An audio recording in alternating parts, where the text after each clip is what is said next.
ఎవరన్నా పక్కని మరలా రేపు ఉదయకాలం మనకి ప్రార్థన ఉన్నది.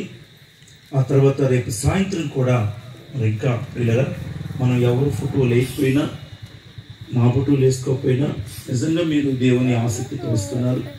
ఈ రోజున చాలామంది యేసయ్య అనుచరుల కంటే వ్యక్తుల యొక్క ఫ్యాన్స్ ఎక్కువైపోతున్నారు. కనుక పిల్లలు మనం అనుసరించాల్సింది యేసయ్యని. మరి అలాంటి ఒక కొత్త విధానాన్ని తీసుకొని రావాలి. మనుషుని ముఖం కాదు మనం చూడాల్సింది, దేవుని ఆత్మ నడిపింపు. ఒకసారి ఏదైనా జరుగుతుందంటే మీరు ప్రార్థించారు. నిజంగా దైవజనుడిని ఫోన్ చేశానయ్యా, మా కాడ ఇలా సభలు జరుగుతున్నాయి, మీరు రావాలంటే అయ్యా ఒక్క నిమిషం నేను ప్రార్థన చేసుకుంటాను, ఒక 10 నిమిషాలు చక్కగా మంచిగా ప్రార్థన చేసుకుని అయ్యా వస్తాను. ఆ తర్వాత అయ్యా మీరు సమయం ఎంత ఇస్తారో అన్నారు.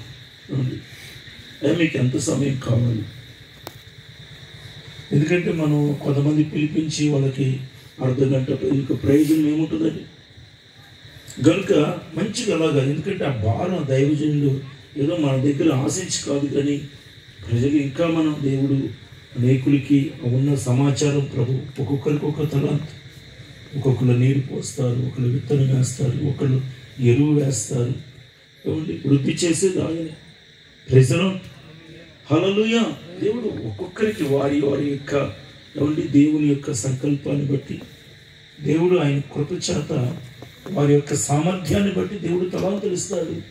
దైవజనుడు కోరుకునేది ఏంటంటే అలాగా మనం ఎక్కడైనా సభలు జరుగుతున్నప్పుడు మనుషుల ముఖాలు కాకుండా ప్రార్థన చేసుకుని ఇక్కడికి వెళితే మనం ఆత్మీయంగా బలపడగలుగుతామా?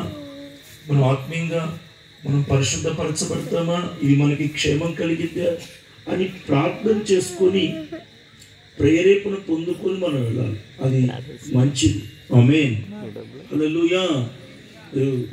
రేపు సాయంత్రమైనా, రేపు ఉదయమైనా, సాయంత్రమైనా, మరుసటి రోజు ఉదయమైనా మీరు అలా ప్రార్థన చేసుకుని ప్రభు ప్రేరేపిస్తేనేదండి.